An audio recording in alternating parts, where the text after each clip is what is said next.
Okay, one of the final topics on your course is development, and two areas are development solutions and development obstacles. Okay, so from the specification, HCAS specifically, the solutions you can remember via ALFI.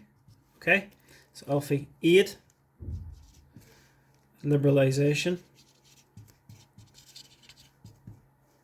FDI,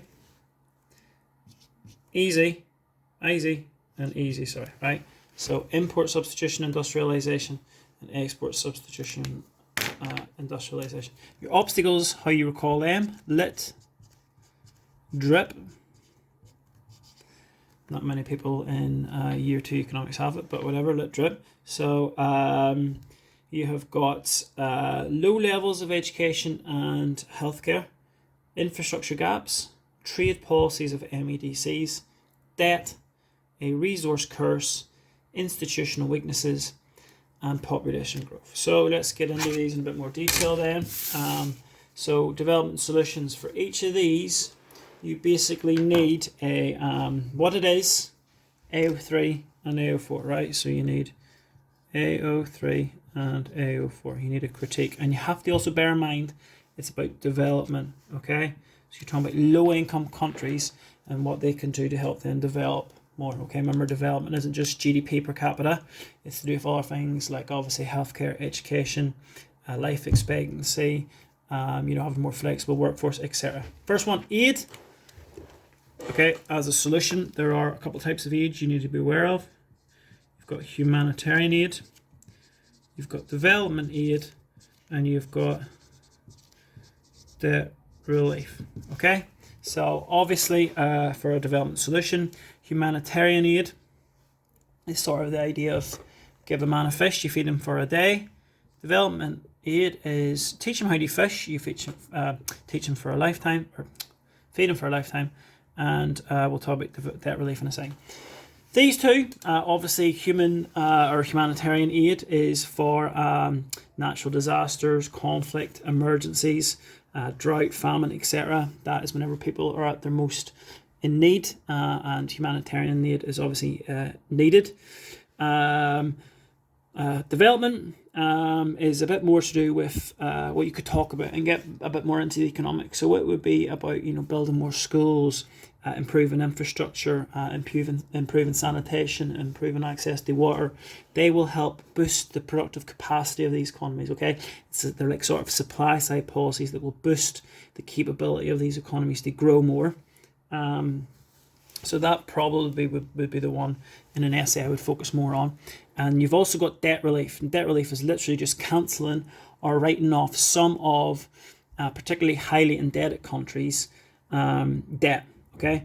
Issue with debt is, which we'll look at in a minute in regards to the obstacles, is the fact that that money you're paying back could be used in other things like development solutions, like schools, healthcare, sanitation, infrastructure. So bear that in mind. Debt relief is just a policy of eradicating debt, so countries have more money to obviously play about with, and you're focusing on low income countries, remember, in this section. AO4,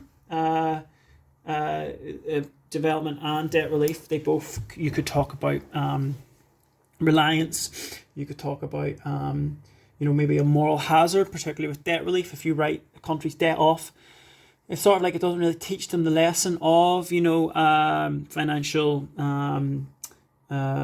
stability. They might just get into more debt again, and sort of like if you think about big banks in the UK getting bailed out, they might have the sort of same too big to fail mentality, and they might think that if they get into debt again, they'll just get it wrote off. So there's that moral hazard, there's that reliance upon aid. And also another big thing about aid is corruption within these countries. So the money comes in, particularly maybe humanitarian or development, and it's not used for the specific intended purposes. So that's something to be aware of. Liberalization, there's two types. There is internal liberalization, which is basically to do with privatization and deregulation. Okay, if we focus on them two first, It's basically the process of freeing up internal markets within the economy. So some of these economies might be very heavily nationalised. The government might have big intervention in a lot of the economic output. And liberalisation, internal liberalisation, is the process of stripping back government intervention. So we know the advantages of free markets. Obviously more competition. It should lead to more jobs. It should lead to more innovation, etc. So that's what you need to focus on whenever you're talking about liberalisation, particularly internal. So look up privatization.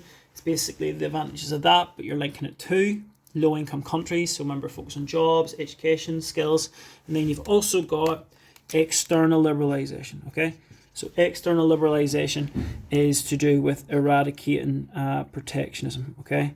So getting rid of protectionist policies. That's things like import tariffs, quotas, etc. And the idea here is it should bring more gains of free trade. So I've done a video on free trade. You can watch that. But that's external liberalisation. So freeing up your external market so that you can import more, maybe more capital goods particularly, maybe better quality goods, which could improve living standards. It could improve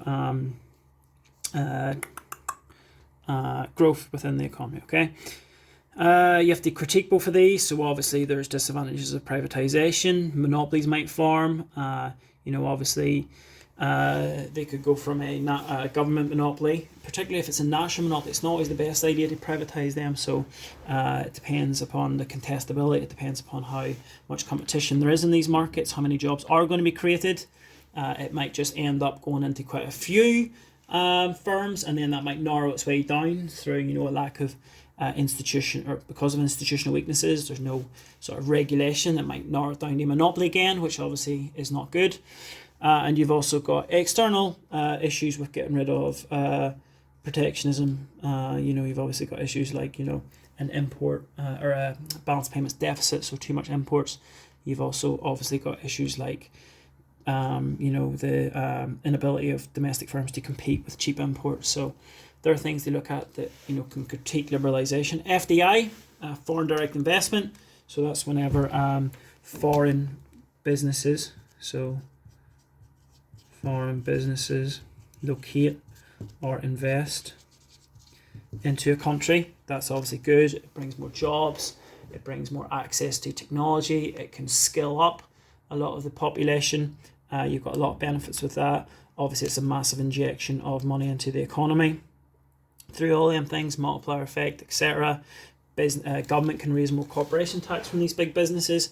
A lot of benefits from FDI, but flip side, there's also quite a lot of critiques of FDI. So obviously you've got things like they can exploit workers. The reason they go there tends to be that the labour is cheap. They exploit resources. They can exploit governments. They can sort of make governments, sort of bow down to them. So land grabs are quite a common theme, where they can, pressure the government, lobby the government into giving them certain areas of land that they want for quite cheap amounts of money. So there's a lot of critiques with FDI you need to look up. They can bring their skilled workers with them, so the job creation isn't a big thing. Sometimes low taxes are what incentivises FDI. So therefore, obviously, the government won't actually raise that much from them being there. So just be aware of the critiques of FDI. ISI is import, substitution, industrialization. And this is when a country, tries to substitute its imports to produce them products domestically more. So industrialize their economy on what they used to import. So obviously that gets rid of the balance payments deficit. They stop importing and they try to develop these economies to be self-sufficient. Obviously that's good for job creation. That reduces the chance of exogenous shocks. It obviously can lead to more jobs. It can lead to more revenue for the government. So import substitution industrialization, why it's good, why it's bad. Obviously, you could be talking about like the fact that you're losing out on global efficiencies. These countries might not be good at producing these products. They might have higher prices. They could obviously import them maybe cheaper from abroad where they've got a comparative advantage, etc. So the critiques of import substitution industrialization are the same ultimately as looking at why a country shouldn't be self-sufficient. So why all developing these industrial domestic businesses are good. Last one's easy. That is export, substitution, industrialization. Okay, or sometimes it's just referred to export-led growth. This is where you have the Asian tigers. So as an example, so that's whenever like the likes of Taiwan, Singapore focus in on a specific industries, they gain a comparative advantage in something that they can export, okay, and really, you know, become like sort of world leaders in. And obviously that can lead to more exports. If you think about AD, that will boost AD if exports go up. That obviously brings in a lot of money into the economy. It can create more jobs as these businesses expand and grow, etc.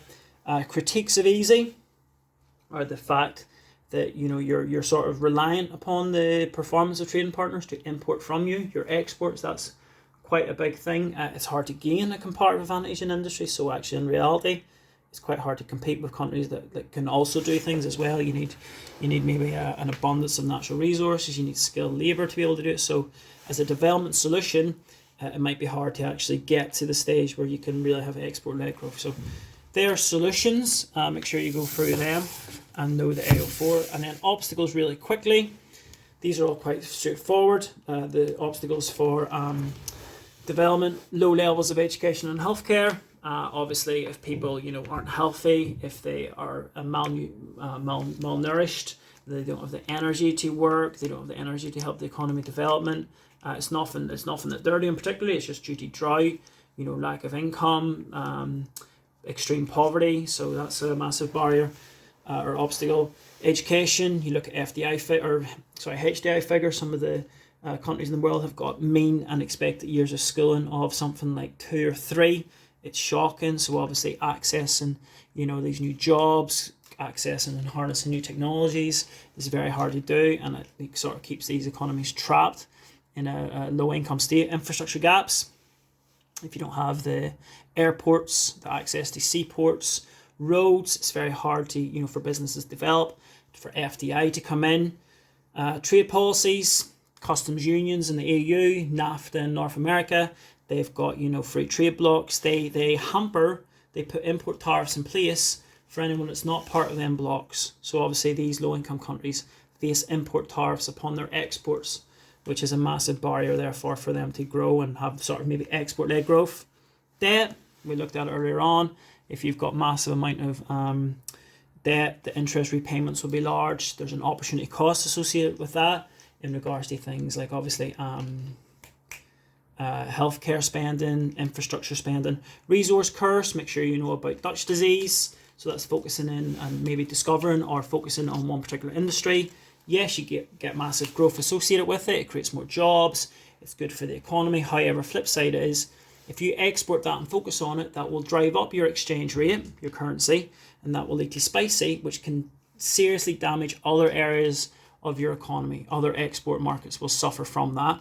And that's an example of Dutch disease. Resource curse as well can be that you can be over-reliant upon it. So you can lose your comparative advantage. You can run out of the particular resource, which can cause structural and long-term unemployment, for example, as well. So resource curses are something to look up. Institutional weaknesses, things such as lack of government transparency, corruption, etc., not having access to monetary banks, etc. as well.